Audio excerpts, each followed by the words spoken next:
Let's begin, ladies and gentlemen. Thank you for coming to this wonderful reception for Dr. James Spore. I'm going to begin backwards in introducing him by stressing that he has a PhD in computer science from Yale and a Bachelor of Science in Physics from MIT.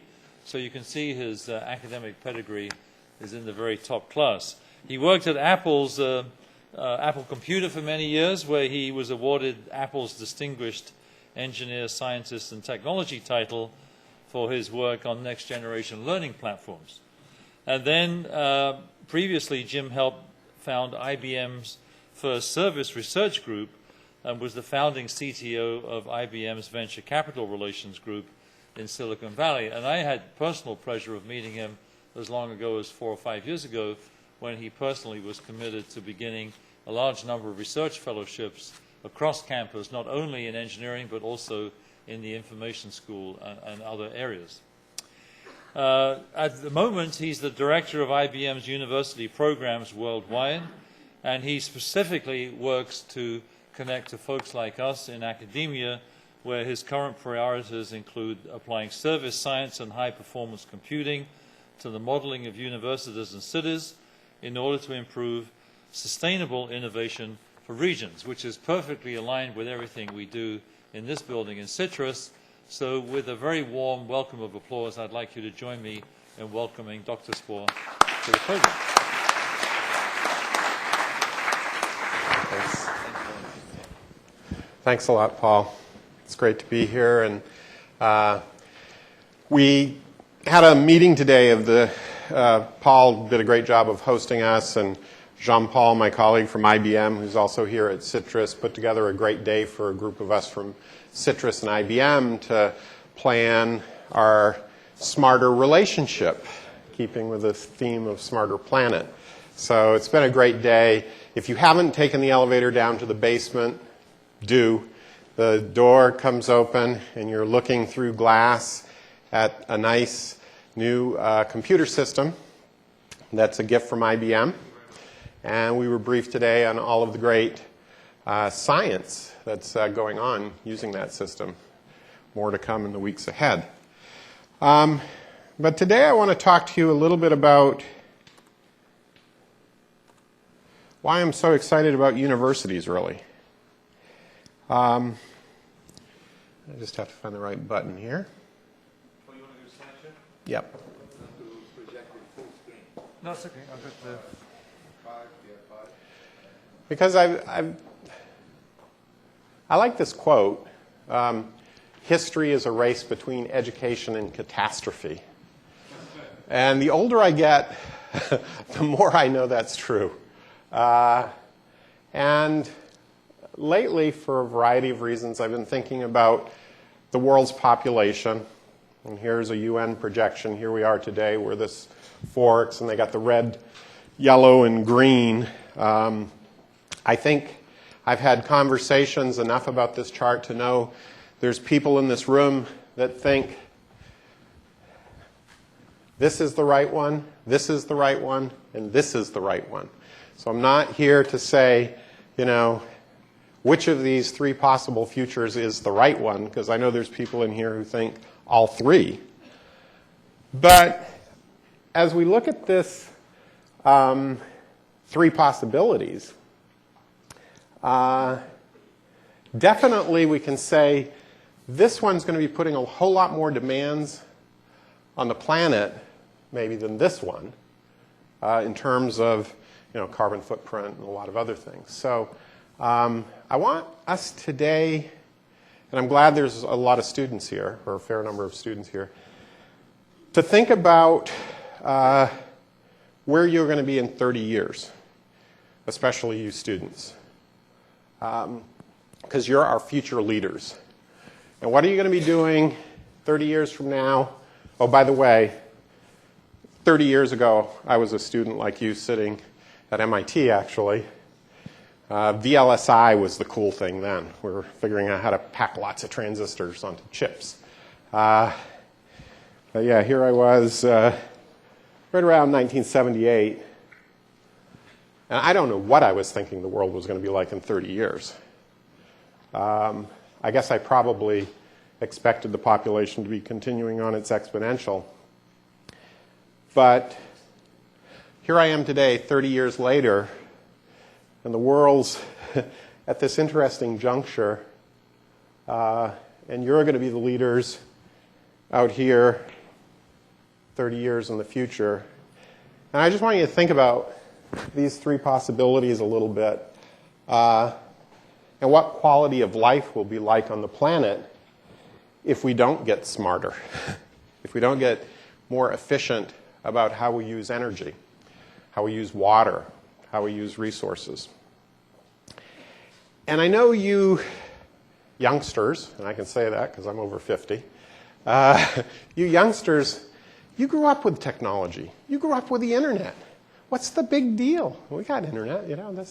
But for those of us who are graduating back here, you know, when VLSI was the hot thing, you know, you didn't have the cell phones that you walked around with in your pockets. You didn't browse. You didn't Google search everything. So the world has really tremendously changed in this last 30 years. But have we really figured out how to use information technology to make the planet smarter? I think the answer is no. There's a huge potential. Yes, we've got some things where we're using information technology pretty well. In fact, I'd go so far to say in the business world has adopted information technology pretty rapidly. But if you look at the public sector, not so much. So you, the future leaders who are sitting out here, are going to face one of these three paths. And your generation of leaders is going to be the ones where information technology is actually being used more optimally through all of the systems on the planet. So, let's see here. So today's students, tomorrow's leaders. We at IBM did something fun. This was something my group did in conjunction with a few other groups at IBM a few months ago.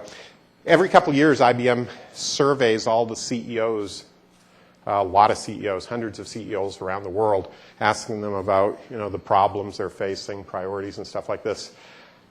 Someone at IBM, wasn't me, but I supported it immediately, had the bright idea of, let's ask these same questions to the students around the world and see if the answers are different or the same. And we decided after a little bit of discussion, you know, we should survey students who are likely to be the next CEOs. So we looked at business schools, engineering schools, a lot of other type schools, and we surveyed them. And does anybody here, has anybody read this report? What were the differences? I know Jean-Paul has. Anybody guess, speculate?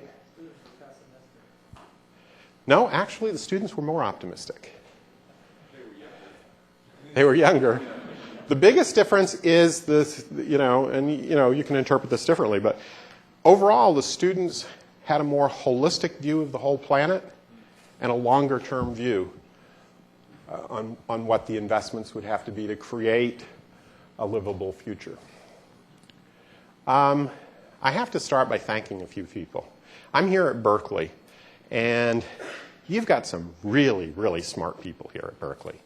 And these are just a few of the people that I've had the pleasure of interacting with at an intellectual level over the last few years. And I want to thank each one of them. Last night I just finished reading Professor Henry Chesbrough's new book that's about to come out shortly called Open Service Innovation. It's a great book. He talks about me in the book. Promoting Amazon is a great way to find books you'll like, so I guess I'll promote Amazon again. It's a great way to find books you'll like. The topic we're talking about today, Annalee Saxenian, Anna over at the iSchool, you know, her work is brilliant. She could give a talk 1,000 times better than the talk I'm about to give on this, but I'll present and share some information from my perspective. But, you know, her thoughts and leadership in this area, you know, puts Berkeley on the map in this area of thinking about smarter regions. This guy over in political science, John Zeisman, has really helped me think a lot about actually algorithmic services. He actually co-wrote a book called Manufacturing Matters that said all this talk about service, et cetera, needs to be thought about properly. So he was a real inspiration. And Bob, I don't know if I can get you to stand up and show your T-shirt, but Bob is actually here wearing a Smarter Planet T-shirt that I sent him. So I'm very pleased to see. Yes, you did. It was your idea. See, good ideas, I execute. So, but Bob is working on some very profound stuff related to service design patterns. And it sounds like a simple thing, but one day he said to me, yeah, we're doing service design, and I've discovered that you can substitute information for interaction. And that sent me off for about 2 weeks of thinking, because that is really at the heart of a lot of the change that's going to happen over the next 30 years. So, Bob, thanks for that insight. The one person I haven't shown here, because I haven't met him yet, but I read his books before he got the Nobel Prize, and that's Oliver Williamson. His mechanisms of governance have been a real inspiration to me. And I know now that he's won the Nobel Prize, you've all read it, right? Raise of hands, everybody who's read the mechanism. You got to read this. Like, the guy just won the Nobel Prize. He's here at Berkeley. It's fabulous, fabulous stuff. So here's the world. I've been to most of the places where there's a star. Actually, I haven't quite hit these places, so these are on my to-do list over here in the southern hemisphere. But this is one of the reasons why I was so interested in working with universities, because universities are the knowledge engines for tomorrow. They're creating the future leaders. And there's something amazing that's happening in the world as the world does get smarter. And as I'm traveling around, and I'd invite you to think about this and share some of your thoughts, I go places, and some places are spectacular. The world just works better in some places than other places on the planet. And it's mixed, though. I mean, I'll just share a pet peeve I have.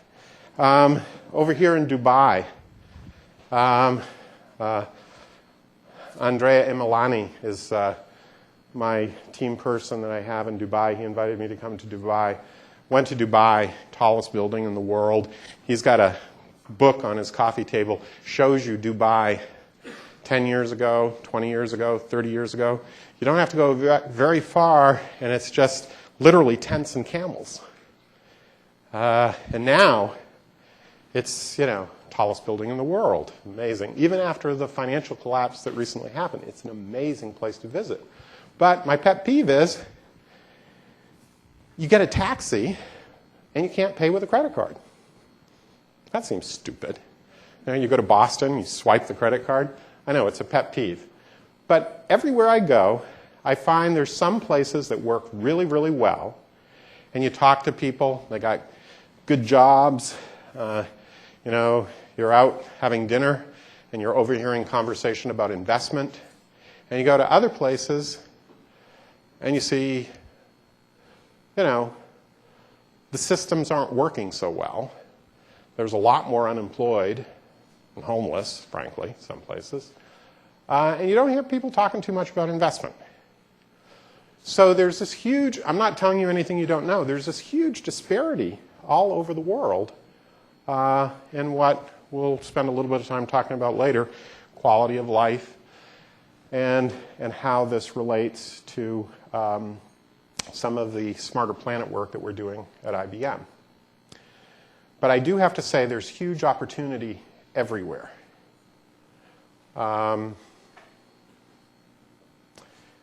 If I was just reading a report but by Duluth that says every time a country has a 10% increase in the number of cell phone users, their GDP grows by 1.2%. When I was visiting IBM Egypt, great place to work, by the way, brand new building at the top of the Giza Plateau. and you look out of the window and you see the 3 pyramids. So working for IBM Egypt wouldn't be too bad. But anyway, over here, when I was there, they were saying 1 million new cell phone subscribers every month. And the government there has a 2% tax on revenue on all of the mobile providers. And guess what they're investing it in? Universities, education, new programs. If you look at a satellite map of the world at night, you've probably seen these. There's certain places that are lit up. There's certain places that are darker. For some reason, whenever I see those images, I think those lights at night are the universities, the students pulling all-nighters studying, the faculty writing their books. You work incredibly hard at universities. These are the knowledge engines of all of these regions. So let's have some data. Let's have some proof. So I asked a couple of my students to graph the percentage of the GDP of the world that a nation has versus the percentage ranking of the university. What do you have to do to have a high-ranked university? Got to have Nobel Prize faculty. Got to have large endowments. Graduate a lot of PhDs. There's a lot of factors that going into being a high-ranked university. But they showed me this picture, and I went, wow, that's pretty interesting. There's a pretty strong correlation between these two complex systems. Some say, well, of course, if you have a high GDP, you can afford a great university. Well, some of these great universities preceded the GDP going up. I've got data, for example, I know it's spelled incorrectly here, South Korea. You can see the universities were getting better faster than the GDP, and the GDP was following. The other thing that's very interesting is China was here 5 years ago. So it's up here and going fast that way. Where's the US? It's off the charts. It's on about the 3rd floor. We have 23% of the world's GDP and 30% of the top universities in the world. So, very interesting. Universities are the knowledge engines of these nations. And as they improve their GDP, they have to improve their universities. And there's more to universities than meets the eye. They're just not good to help you grow your GDP. They're good for other reasons, and we'll talk about that in a minute. But first, let's talk about building a smarter planet. I'm going to go through these next slides pretty quickly because I bet a lot of you see the Smarter Planet commercials on TV, and they're pretty good. But we know that the world is getting smarter. We know it has something to do with this. The first semiconductor transistors. I'll brag about IBM for a minute. A little bit of a digression, but it does have to do with the university. So in 1945, IBM got together with Columbia University and started the first computer science department in the world. It was a computer science lab. And IBMers would go in and help teach the courses. What's amazing about that year, 1945? It's about 4 years before the transistor was invented. Or a couple of years, yeah. And the integrated circuit was over a decade away. So anyway, just a little digression. 60 million transistors for every human on the planet. Oh, by the way, Jean-Paul got all the references in the speaker notes. And anybody here who wants the references can get them. Jean-Paul always says, you should show the references. Well, they're in the speaker notes. 1.3 billion RFID tags. I like this one. Worldwide mobile telephone subscriptions reached 4.1 billion in 2009. Remember that thing about the GDP of countries going up? As 10% increase in cell phone 1.2% increase in GDP.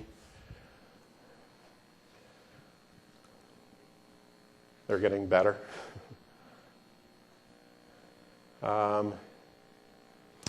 This is interesting. Estimated 2 billion people will be on the web by 2011.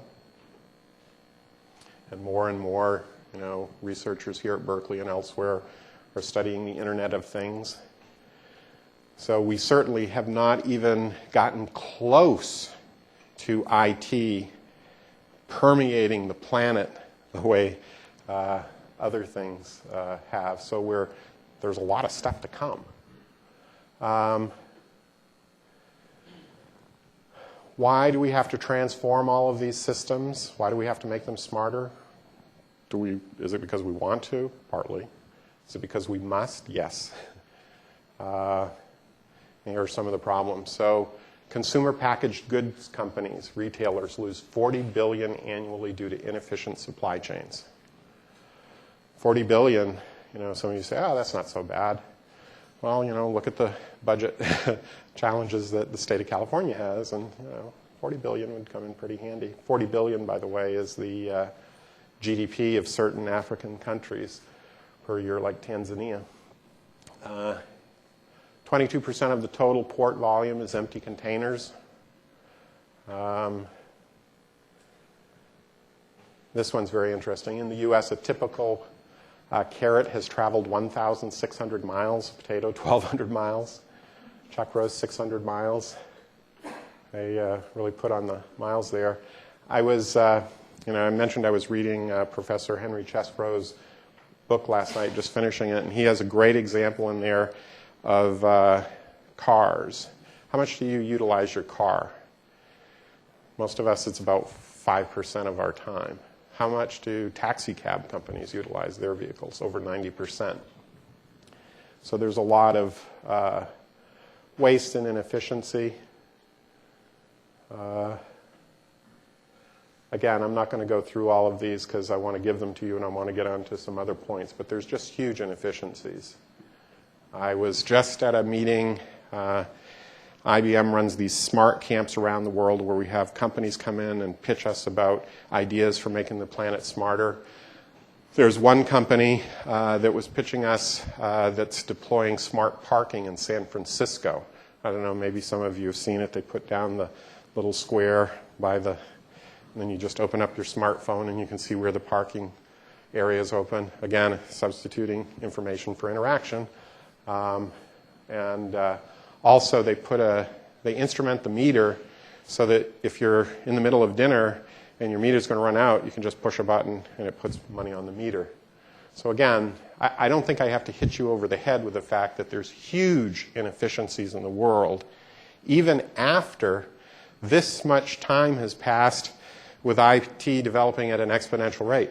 We have not begun to get the benefit, the full potential benefit of IT in all of these systems. And a lot of these slides are just, hitting you over the head with this information. And I could go through these, but I'm not going to because I think you've gotten the point. The world is getting smarter, instrumented, interconnected, and intelligent. So what do I really want to talk to you about today? I want to talk to you about universities and how special universities are going to be to making these regions more intelligent. It's not just IT magically making the world better. Universities are going to start playing a much more important role than they've played in the past. And I really want to understand that. And I want you to help me understand this. Because this is the journey I'm on right now, is trying to figure out how best to have IBM, which is concerned with creating a smarter planet. By the way, did I mention we have thousands of people in those cities around the world? We just hired 5,000 people in the Philippines, 2,000 people in Egypt. So we've got, most people think of IBMers my age. Well, you go out to one of these emerging markets and you randomly grab an IBMer and pull it up. 24 years old? Yeah, 24 years old, 25, 26, under 30. So we have IBMers and their families all around the world. And what I really want to talk to you about is the quality of life. that as we make these systems smarter, it should improve quality of life. And here's one way of organizing all of these different systems. I'll just hit the high ones here. Transportation, water, food, energy, communications or information, buildings, retail, banking, healthcare, education, cities, states, and nations. 13 different types of systems. I'll tell you why 13 in a minute. But if one of these breaks, you'll have a bad day. City of Boston, 3 months ago, they were boiling their drinking water. Water broke for the whole city of Boston. You're in Haiti, earthquake. You're in New Orleans, hurricane. When these systems break, you have a really bad day. And making systems smarter isn't just about having them be more efficient and more user-friendly. It's about when they break, how do you fix them more quickly? Resiliency of these systems. And just so you can see these percentages over here, 15% of the labor in the US is in these 5 systems. 70% of the labor, and since it's the bulk of it, I broke it down a little bit more so you can see where the jobs are. And 15% roughly in governance. So you got these systems that move things around. You got these systems that help people perform their activities better. And you've got these governance systems that deal with security. And what is quality of life? There's about 16 different definitions of quality of life out there. There's The Economist magazine has their measures of quality of life. There's quality of life city rankings, nation rankings. There's a lot of different definitions of quality of life. But if you look at every single one of those definitions of quality of life, they mention a majority of these systems. But what I'll ask you to think a little bit about today is quality of life is really a function of the quality of service you get from these systems as a customer. You're a customer of every one of these every day. Quality of jobs in these systems. You could have great service from those systems, those smarter systems, but if there aren't good jobs in them, quality of life will suffer. And over time, even if it's great customer service, if it's great jobs, if there aren't good investment opportunities to improve these systems year over year, again, quality of life in the long run will suffer. One of my favorite things to do these days is when I go to a conference, if they have a proceedings, I go through the proceedings and I look at the papers and I find out which systems the papers are talking about. You can do it for an engineering conference, you can do it for a business school conference, marketing conference, whatever, and you can see different types of disciplines study different types of systems. I've noticed, there's a few zeros here, which I think are anomalous because this was a marketing conference, this particular one. But it amazes me how little study there is of education. So one of the things I've been doing in my new role at IBM is really trying to make a more scientific study of universities and education systems. So as we look at our planet, it's a $54 trillion system of system because all these systems are interconnected. I heard from somebody here at Berkeley, how much of the energy of California is pumping water? 20%. 20%, thank you. So they're all interconnected. IBM surveyed a lot of economists about where the biggest opportunities were for improvement in these systems. Maybe no surprise to people here, healthcare was number 1, education and government. By the way, this is the public sector. Remember my comments at the beginning? I think the business private sector has adopted IT to make their systems smarter, more so than the public sector. Well, I guess there's a bunch of economists that agree. And what's interesting is if you just think about all those efficiencies that I skipped over pretty quickly, there's over a $4 trillion per year potential to improve these systems. That's a lot of money. This is a very complicated chart. And I think the best way to explain this is you, the future leaders who are going to be leading in government, leading in industry over the coming years, your job is going to be a lot harder, I think, in many ways than some of our jobs were in the past. Because you're going to have to understand more and more about the inefficiencies and how IT can help address the inefficiencies in all these 13 types of systems. And you'll notice here I've got things like marketing, operations, computer science, industrial engineering. There's a lot of academic disciplines here. And I'll just take an example here, computer science. So we were just at the CITRIS meeting, and we were talking about healthcare, transportation, water, all the different ways IT can help those systems. So this is a lot to know. But I think your generation is really going to have to know a lot of this to communicate with other specialists, more so than previous generations where maybe the change rate was slower so you could deal with specialists. But as the rate of change accelerates, you're going to have to be talking to more and more different type of people. And it may be that one day you're working on smarter water, and the next day you're working on smarter transportation, and the next week you're working on smarter energy. There was a study done by the National Academy of Engineering which said that more and more engineers are asked to work project by project, oftentimes multiple projects in parallel that are working on very different systems. And employers are hoping to find engineers who know mechanical engineering, electrical engineering, industrial engineering, multiple skills. So this is a lot to know. But I think one of the contributions that Service Science has made is we've actually started to organize all of these different types of systems in a useful way. And I know this looks complex, but believe me, not having this is even more complex. What's the typical way that disciplines are organized at universities today? What's the typical way that disciplines are organized? Anybody know? As narrowly as possible. As narrowly as possible. So hierarchical charts. What? Hierarchical charts. Hierarchical charts?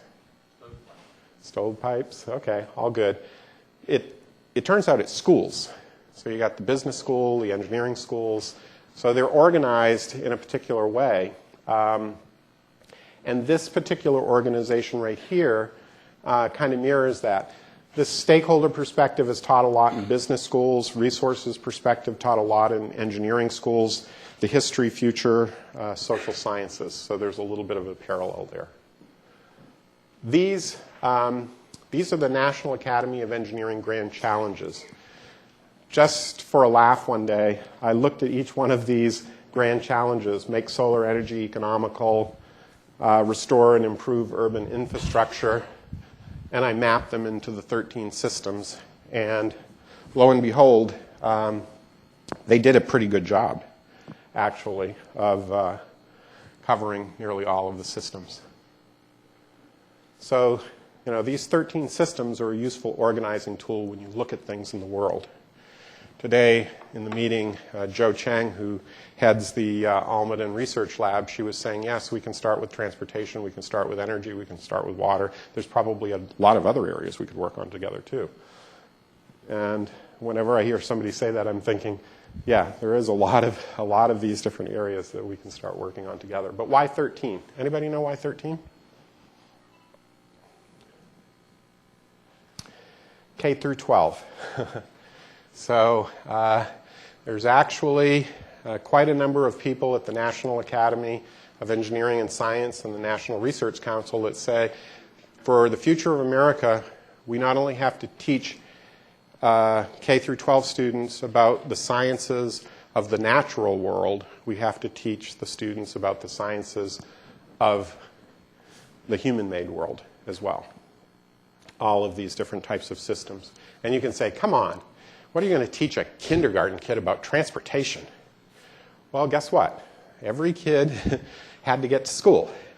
And they were either driven by their parents, or they took a bus, or they walked, or they rode a bicycle, or they did something to get to school. And there's a huge amount of data available city by city around the world about how people get to work. And so one of the things that I think the next generation of leaders, and a lot of others I think agree with this, the next generation of leaders are going to have a much deeper understanding of all of these systems than we do today. When you talk about learning this much information, clearly you can't be deep in all of these areas. That's too much to ask. But you can be deep in one of those disciplines, and you can be deep in one of those systems, and you can have communication skills across many disciplines and many systems, and you can have team-oriented project experiences on some of these. I know when I went to Bob Glushko's class and I saw the projects that the students were working on, you know, some of you were working on health and some of you were working on transportation. So this is what we at IBM call the T-shaped person, and this is the type of person that we want to hire into IBM. So before I talk just a little bit more, and I know I'm just about out of time, about universities, why I think they're so important, I want to go back 14 billion years, and this is kind of the science of the natural world. When you study physics and chemistry and biology, you're studying this particular 14 billion years from the Big Bang. When you start studying the human-made world, you know, there's about 2 million years of human existence, but most of it's nomadic existence. But 10,000 years ago, I claim that was the Big Bang for human-made systems. 10,000 years ago is when we got cities, and that's when it really took off. It was specialization, division of labor, service systems started forming. It took a while to get writing and written laws, even longer to get money and coins. But down here, I think we have the second Big Bang, universities come along. There's enough knowledge that we have to start organizing it. And books come along a little bit later, steam engine, and there's the transistor. Why do I think cities and universities are so important? And it really goes to this, and here's some good books to read about this particular perspective if you're interested. But if you look at the population growth in major cities around the world, this is population growth by hour. And if you look at the number of cities that existed in 1900, 10% of the world's population lived in them. Today, 50%. By 2050, 75% of the world's population will live in cities. Cities are really important because that's where more and more people are living. But if you look at universities, more and more, the university is in the top 10 employers of the city. Especially if the university has a hospital. Here's San Jose in 2004. You got City of San Jose, IBM, and San Jose State University as the major employers. You've already seen this chart here. But basically, cities are these holistic service systems. Cities have to have all of these systems working. Universities the same way. Universities are miniature cities. If you think of the UC system, Gary was talking about it today. The UC system is just a collection of these miniature cities. So what's interesting is these particular types of entities, cities and universities, are what I like to call holistic service systems. You've got to get all of these systems working well, high quality of service, good jobs, and good investment opportunities. And what's interesting is if you look a little bit at the literature and some of the new organizations, it used to be that most well, many, I shouldn't say most, many universities and cities had something called town and gown, where they were battling each other. And those battles were pretty, pretty vicious. But more and more, you're getting things like this, urban serving university coalition, where the mayors and the presidents of the universities are working together because they realize to solve the complex problems of all of these, all the complexity that's coming from these denser populations, traffic congestion, water shortage, all of the problems we talked about, they have to work together. And so this really is a big change. That the universities are becoming not only are they the knowledge engines of the region, major employers, but the relationship between the city and the university is changing. Now what's interesting is the universities are evolving more and more, not just to have disciplines, but to have research centers that are multidisciplinary. In fact, you can think of CITRIS as like a meta research center around information technology that touches on all of these others. And more, as we look around the world, certainly from my perspective, I'm seeing universities in one city in one country starting to work with universities in other cities and other countries. Today, when I was at CITRIS, I saw presentations about work going on with universities in Singapore, universities in China, more and more sister city relationships. And these research centers, more and more, are being tied out to the local urban infrastructure. So what's really, really interesting is not only are universities becoming more and more important, they're becoming more and more connected to the rest of the urban infrastructure.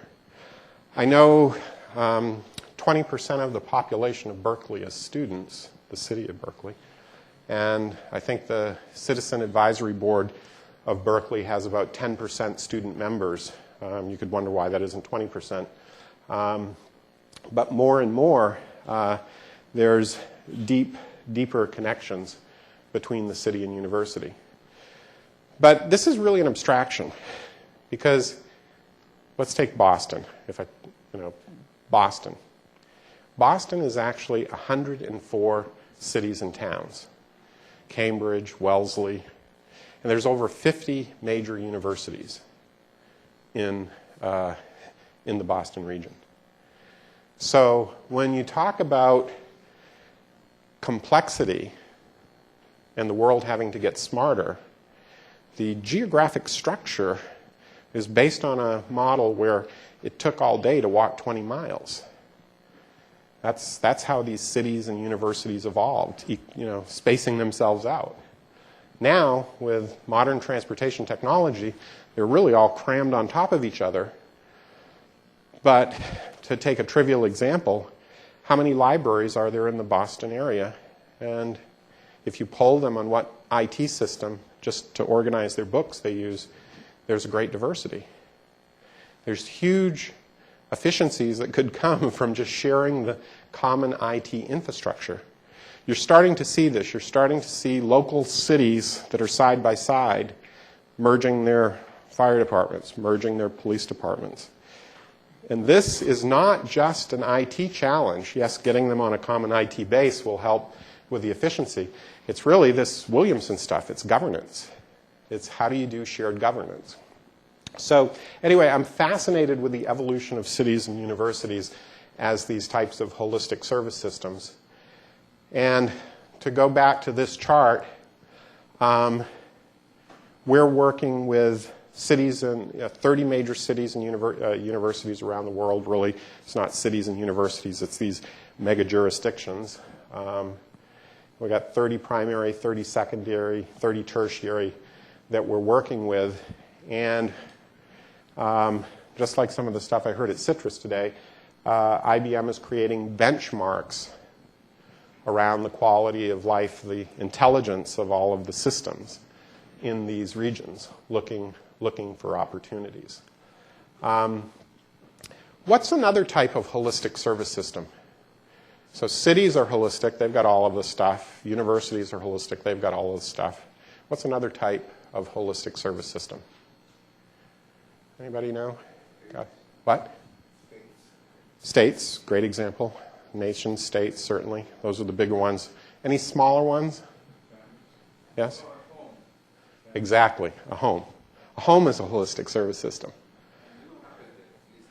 Yeah. We write about it in other places, but that 2 million years, the holistic service system for most of the 2 million years wasn't a city.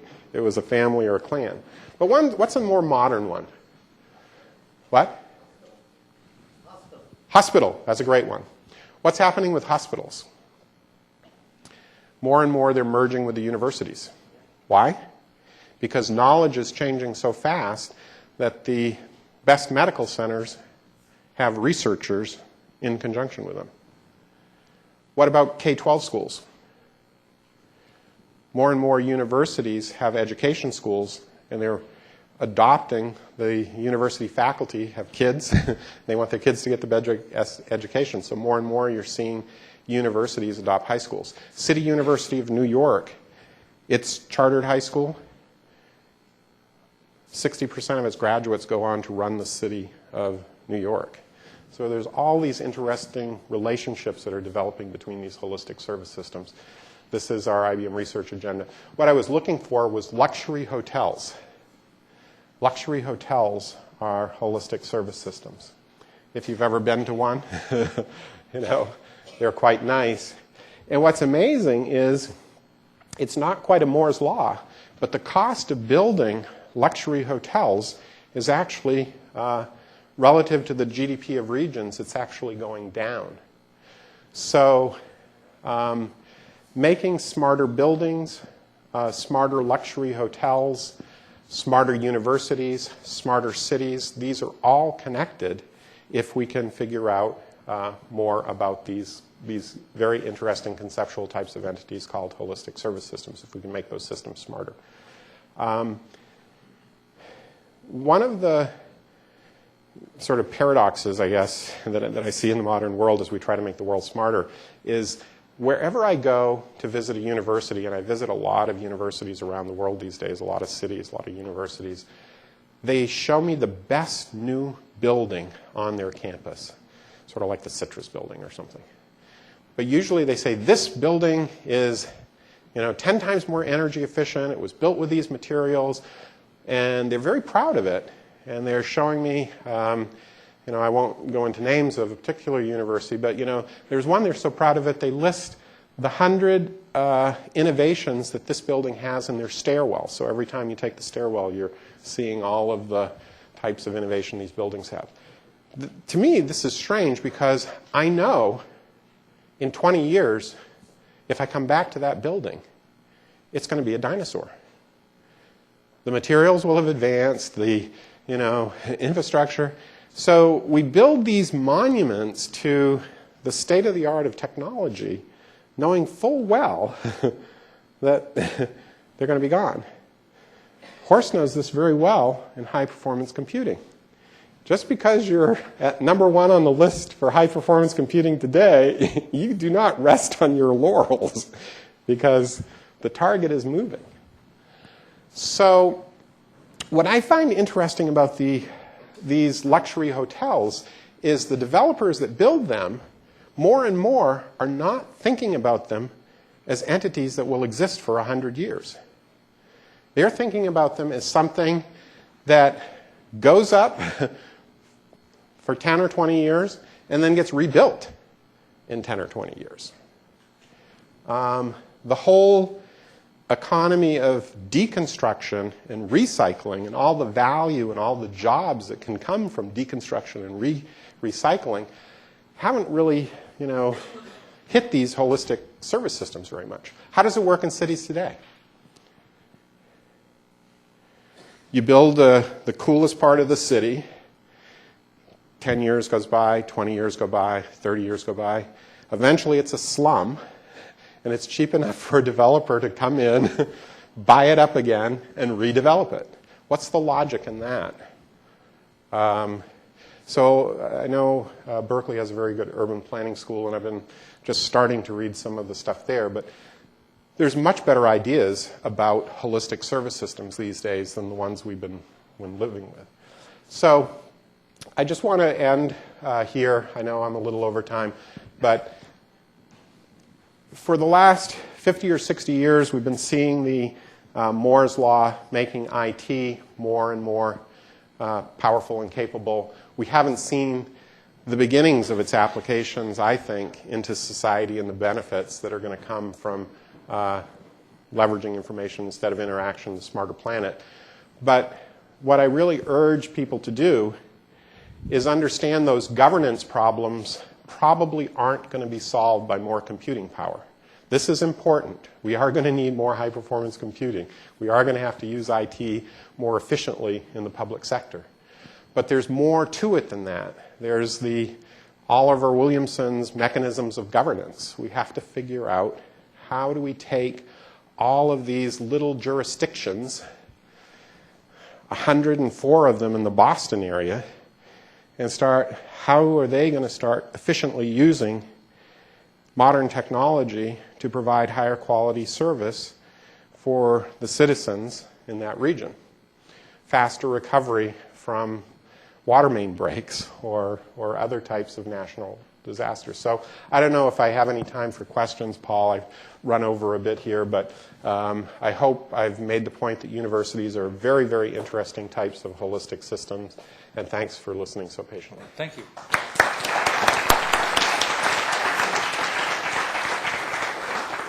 Since we are tight on time, I want to do a very special thing before I ask for questions. And it's in this bag here. And we're going to force you to open it in public. It's not embarrassing. It's really a wonderful, wonderful gift.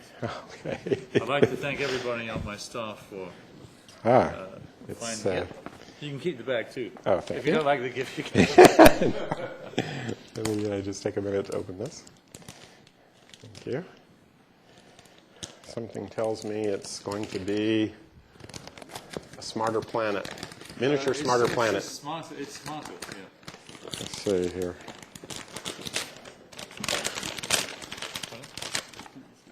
I think it's enough. I think we've got that.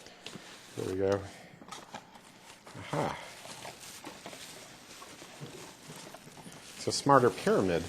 No, it's a smarter bear. It's a little more than that. So these are collector's items now. Okay. You can only get them on eBay if you can get them there, because we didn't make any more. But you remember that Chris Piester, in particular, was the inventor, I think, of the word smart dust. And he and his colleagues began to make the bigger units with all the communication and the power supplies as early as 1999, 2000, 2001. They were a big part of CITRIS.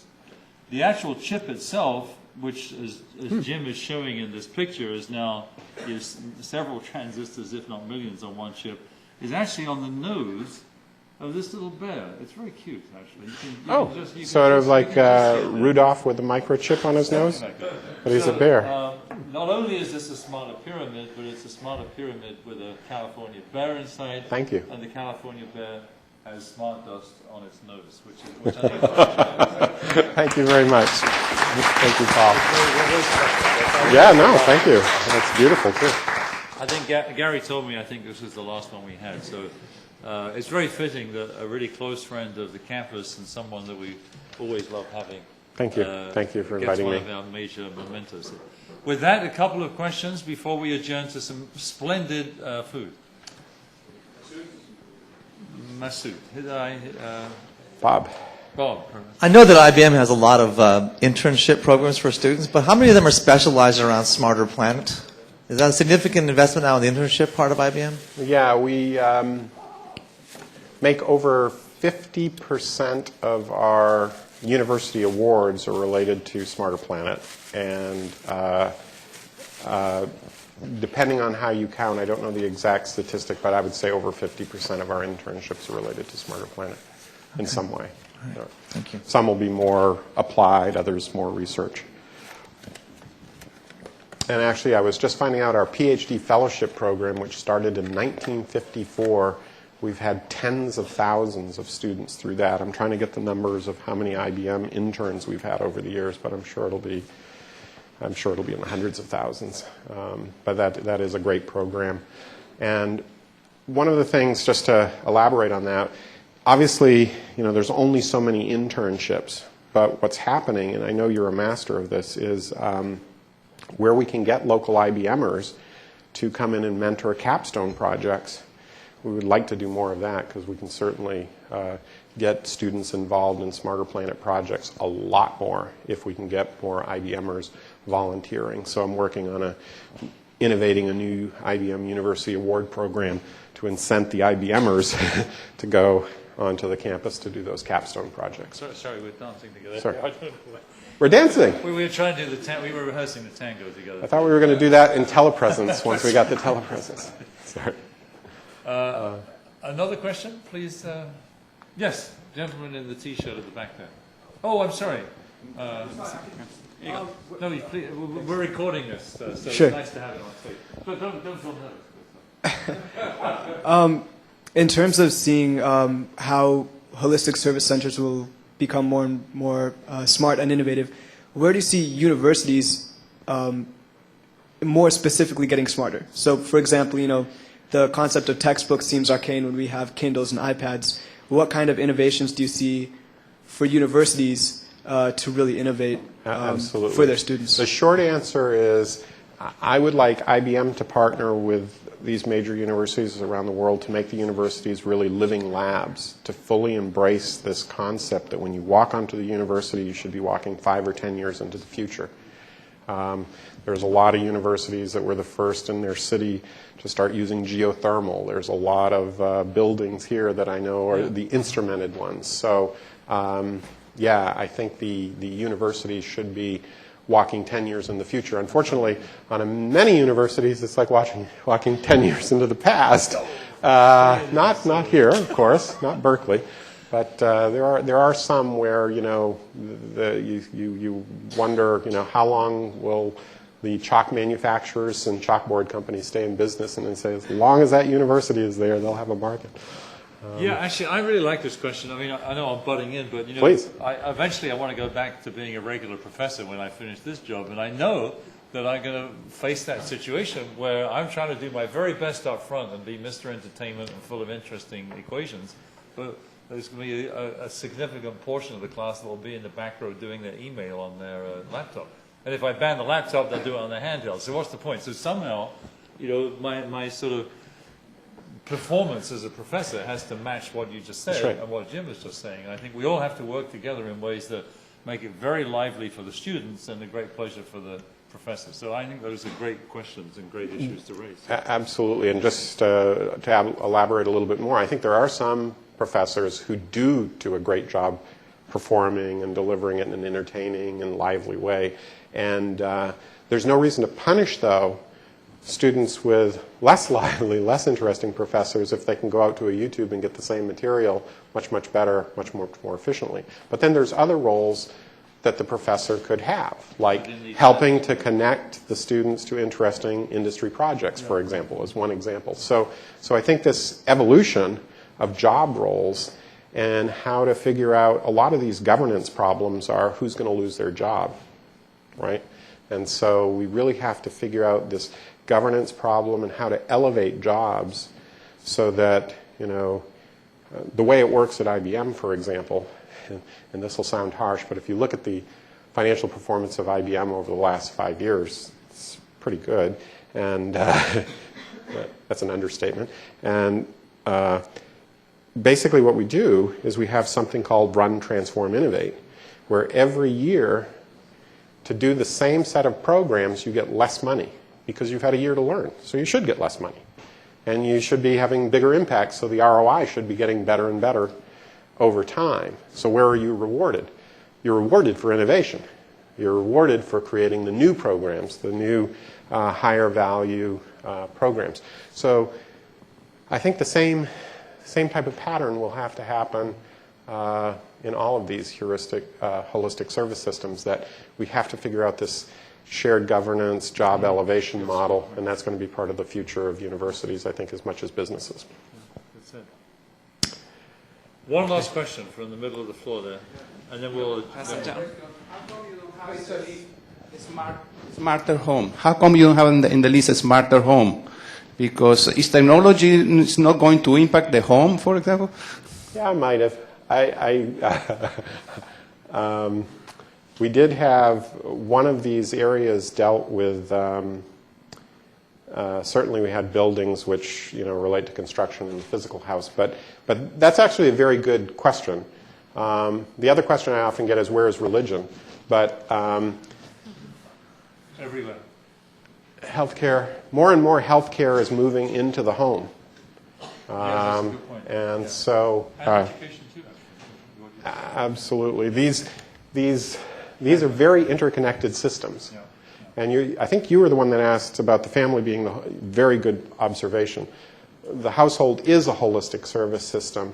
And what's interesting is you can think of the university as the holistic service system your kids go to after they grow up out of your house. So, and then if they get a job in the city, that's the next level of holistic service system they transition into. But that's a very, very good point, that we have to model families as holistic service systems as well if we're going to have the complete model. Because a lot of the growth in service, in fact, is the fact that in the U.S., women are working now.